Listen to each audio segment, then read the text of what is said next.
کہ ولی جو ہے اس شان کے ساتھ اپنے مقام منصب پہ فائز ہوتا ہے. بظاہر ظاہری آنکھوں میں دیکھنے والے کے لیے اس کا معاملہ نہ جابرانہ ہوتا ہے نہ حاکمانہ ہوتا ہے. بظاہر ان کا معاملہ حاکمانہ اور جابرانہ نہیں ہوتا، سخت اور متشددانہ نہیں ہوتا.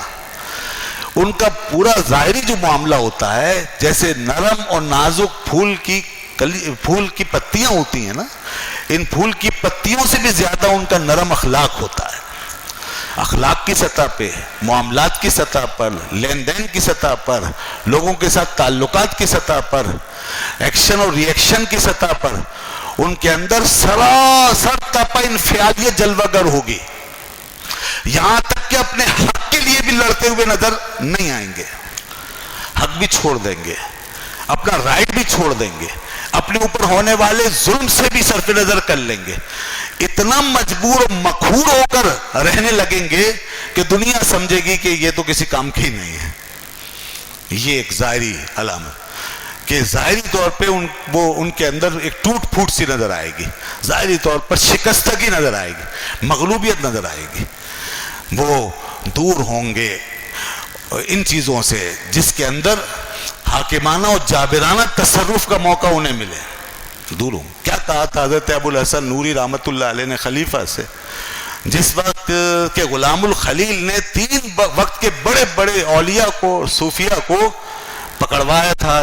غلام الخلیل ان کے وزیر تھا، حکومت وقت کا وزیر تھا، مگر وزیر جو تھا وہ اولیاء اور صوفیاء کا دشمن تھا، تصوف کا مخالف تھا.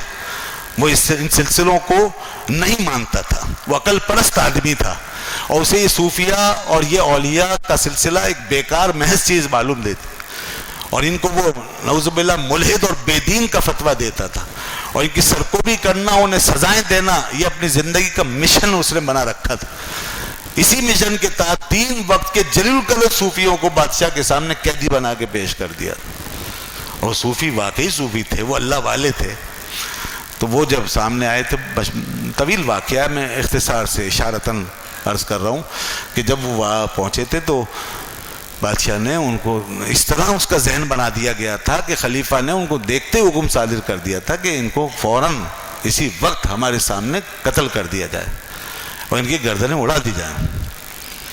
مگر ان کے حضرت ابو الحسن نوری کا جذبہ ایثار جو وہاں پر سامنے آیا نا، یعنی ان کی عاجزانہ جو کیفیت ہے نا، وہ اس کے اندر بھی ایسی تاثیر آ جاتی ہے کہ دل سوچتے رہ جاتے ہیں.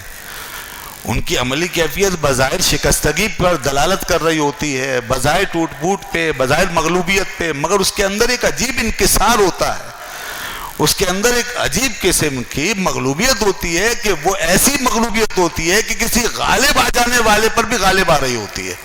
اب یہی کیفیت ہے، ذرا غالب قوتیں سامنے بیٹھی ہیں اور فیصلہ سنا رہی ہیں، اور ادھر سے ایک صوفی جس کے پاس نہ طاقت ہے نہ قوت ہے، نہ کوئی فوج ہے نہ دولت ہے، وہ اس وقت مکمل شکستگی میں ہے اور غالب آ جانے والی طاقتوں کے زیر دست ہے، ان کے شکنجے میں جکڑا ہوا ہے. یہ 3 آدمی.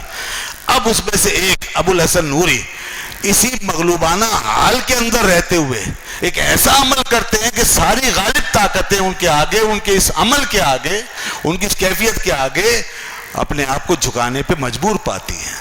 وہ تلوار کے سامنے خود آ کے کھڑے ہو جاتے ہیں، اپنے بھائی پر تلوار چلنے سے پہلے خود اس تلوار کے سامنے آ کے کھڑے ہو جاتے ہیں اور کہتے ہیں پہلے میری گردن کاٹو.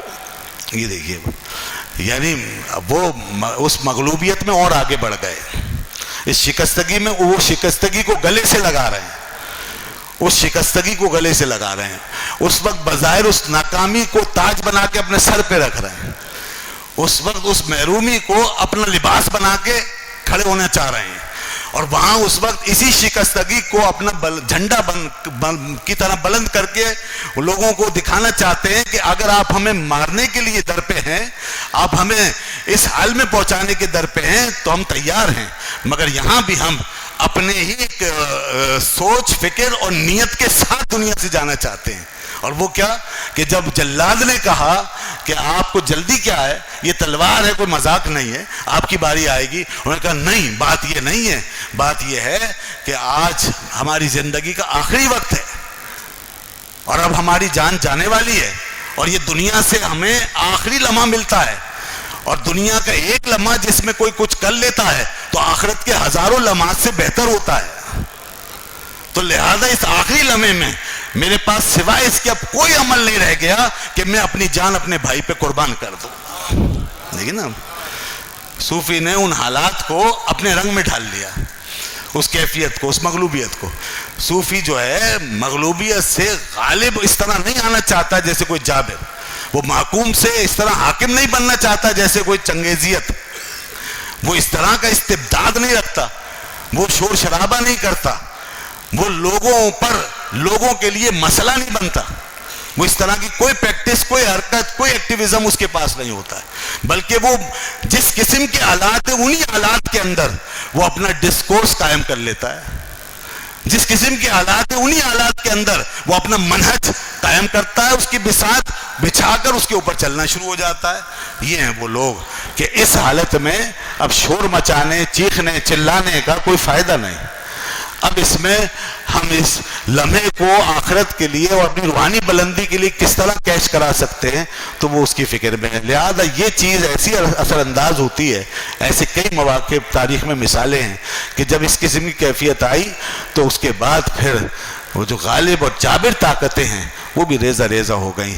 خلیفہ نے یہ منظر دیکھا تو کہا کہ یہ لوگ مجھے عام سطح کے لوگ معلوم نہیں دیتے, یہ تو بہت ہی ایکسٹرا آرڈینری کیس ہے کہ ایک شخص اس قسم کی نیت, ایسا جذبہ رکھتا ہے اور یوں دنیا کے ایک لمحے کی قدر کرتا ہے کہ آخری لمحے میں اپنی جان فخر کے ساتھ قربان کر رہا ہے. اس کی سوچ کیا ہے, اس کی فکر کیا ہے؟ تم اسے ملحد و بے دین کہتے ہو؟ یہ تو اس سطح کا مسلمان ہے کہ جہاں اس کی ایک ایک گھڑی کے اندر دین و ایمان بھرا ہوا ہے, یہ تو اس سطح کا مسلمان ہے. تو پھر قاضی کو کہا, خلیفہ نے قاضی ابو العباس کو کہ ان کو چیک کرو اور ان کا انٹرویو لے لو اور رپورٹ مجھے دو کہ یہ کیا ہیں, ان کے نظریات کیا ہیں, ان کی حقیقت کیا ہے. چنانچہ وہ بات چیت ہوئی تو بڑے حقائق سامنے آئے. قاضی خود ایک پڑھا لکھا انسان تھا, اس نے اپنے علم کی روشنی میں ان کا جائزہ لیا تو اس نے دیکھا کہ یہ لوگ تو جہالت سے کوئی دور کا تعلق بھی نہیں رکھتے, یہ تو سب روشن دماغ لوگ ہیں, علم و فضل سے آراستہ ہیں. تو قاضی صاحب اس سے بڑے متاثر ہوئے. تو شیخ حضرت ابو الحسن نوری رحمۃ اللہ علیہ نے فرمایا, قاضی صاحب یہ تو صرف ایک پردہ اٹھا ہے. یہاں تھوڑا سا انہوں نے ایک حقیقت کی طرف اشارہ کیا کہ یہ تو صرف ایک پردہ اٹھا ہے اور یہ کچھ بھی نہیں ہے. میں کہا اس کے علاوہ اور کیا حقیقت ہے؟ کہ حقیقت تو یہ ہے کہ اللہ کے بندے تو اللہ کے ساتھ رہتے ہیں, یہ ہمارا مؤثر ہونے کا مقام, یہ ہماری وہ شان جہاں اس بلندی پر ہیں کہ جہاں کوئی چھو نہیں سکتا, کسی کا خیال و وہم بھی نہیں پہنچ پاتا. اللہ کے بندے تو وہاں رہتے ہیں اور کہتے ہیں ان للہ عبادا یذکرون معہ ویاکلون معہ ویشربون معہ, وہ اللہ کے ساتھ کھاتے اسی کے قرب میں اور اللہ کے ساتھ پیتے اسی کے قرب میں. ان کے دن, ان کی راتیں خدا کے ساتھ اس کی صحبت میں, اس کی بارگاہ میں گزر رہی ہوتی ہیں, اس کی حضوری میں گزر رہی ہوتی ہیں. تو صوفیہ اس حال میں چلا گیا نا جس کو میں نے شروع میں کہا تھا, اینما تولوا فثم وجہ اللہ. اللہ نے فرمایا تم جہاں کہیں بھی رخ کرو تمہارے سامنے اللہ ہے. اس حقیقت کو ایک مسلمان نے اپنے اعتقاد میں پایا, مسلمان ہو گیا. ایک عالم نے اپنے علم سے سمجھا, عالم کہلایا. اور ایک صوفی نے اپنا حال بنا کے طاری کیا اور خدا کے جلووں کا مشاہدہ کیا تو وہ ولی کامل ہو گیا, وہ صوفی بن گیا. وہی ہے اللہ کا وہ ولی, وہ بندہ کہ جس کا مقام سب سے بلند. اس لیے یہاں پھر علماء بھی, فلسفی بھی, دانشور بھی, عام لوگ بھی سب آ کر جس کی چوکٹ پہ جھکنے پہ اپنے آپ کو مجبور پاتے ہیں. یہ وہی شخص, یہ وہی ذات ہے, صوفی کی ذات.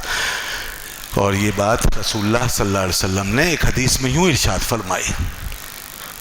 دیکھیے میں نے جو حال کی بات کی ہے اس حوالے سے, حال کی بات سب سے اعلیٰ ہے اور اسی حال سے وہ مؤثریت اور تصرف اور ولایت کے اندر جو معنی کی قوت ہے وہ نظر آ رہی ہے.